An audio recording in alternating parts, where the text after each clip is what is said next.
যারা যারা এখন এই 13 তারিখে অড সেমিস্টার এক্সামিনেশন দেবে, আর এখন এটা ফিল হচ্ছে যে দাদা আমরা মানে লাইক অনেক দেরি করে স্টার্ট করেছি, তো দ্যাটস দ্য মেন প্রবলেম। এবং লাস্ট মোমেন্টে এত কিছু একসাথে পড়া, একসাথে প্রিপেয়ার করা তো সম্ভব নয়।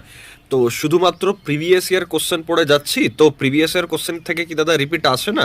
তো দেখো, যদি জেনুইনলি বলি যে প্রিভিয়াস ইয়ার কোশ্চেন বা পিওয়াইকিউ থেকে রিপিট আসে কিনা, so the answer would be আসে, বাট সেই সংখ্যা বা পরিমাণটা কোথাও না কোথাও ভ্যারিয়েবল বা আজকাল অনেকটা কমে গেছে। মানে আমাদের টাইমে 2016-17 বা 18-19-এর টাইমে যদি বলি, সেই টাইমে কিন্তু অর্গানাইজার পড়ে গেলে পাস মার্কস তো কি মানে ভালো মার্কসই চলে আসতো, তার কারণ যে প্রিভিয়াস ইয়ার কোশ্চেন থেকেই কোশ্চেন রিপিট আসতো, ওটা একটা ট্রেন্ড ছিল। কিন্তু কোভিডের পর থেকে না এই যে ট্রেন্ডটা বা এই যে টিচার্সদের টেন্ডেন্সি যে আমরা প্রিভিয়াস ইয়ার কোশ্চেন রাখবো কোশ্চেন পেপারে ম্যাকআউটের, সেটা কিন্তু অনেকখানি কমে গেছে। মানে এটা যদি তুমি একটু ভালোভাবে রিসার্চ করো, তুমি যদি একটু কোশ্চেন পেপারগুলোকে কম্পেয়ার করো না, নিজেই বুঝতে পারবে। এবার হ্যাঁ, কিছু কিছু টপিক বা কিছু কিছু সেগমেন্ট থাকে যেটা হয়তো ইম্পর্টেন্ট, যেখান থেকে মানে 1 বছর 2 বছর ছাড়া ছাড়া প্রতি বছরই দেখা গেছে হয়তো কোশ্চেন এসছে, ঠিক আছে? ভ্যান্ডার ওয়ালস ইকুয়েশন ধরে নাও, আয়ার স্পেক্ট্রা ধরে নাও, এইসব জায়গা থেকে যেমন আমরা জানি যে হ্যাঁ 2-3 বছর ছাড়া ছাড়াই কোশ্চেন আমরা দেখতে পাবো।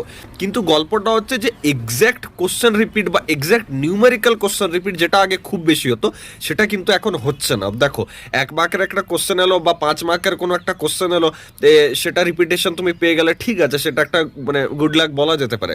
কিন্তু ওভারঅল পেপারটা 70 মার্কসের পেপারটাকে ডিল করার জন্য শুধুমাত্র প্রিভিয়াস ইয়ার কোশ্চেনের উপর যদি তুমি রিলাই হয়ে যাও, তাহলে মানে ভীষণ রিস্কি ওটা, ঠিক আছে? মানে তুমি মানে নিজের নোয়িংলি তুমি ওখানে বিপদে ফেলছো নিজেকে।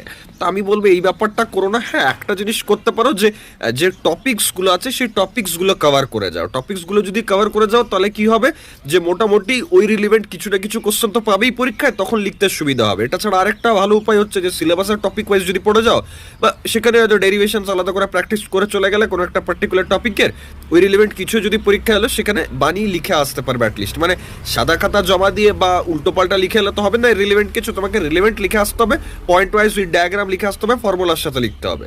So that's the best way to get the passing marks. Okay, যে কোনো সাবজেক্টই হোক না কেন সেটা। বাকি কার কোন সাবজেক্টে বেশি ডিফিকাল্টি লাগছে, ফার্স্ট মানে কোন সাবজেক্টের এক্সামে বেশি আর কি ভয় লাগছে, সেটা কমেন্ট করে জানাও। Thank you.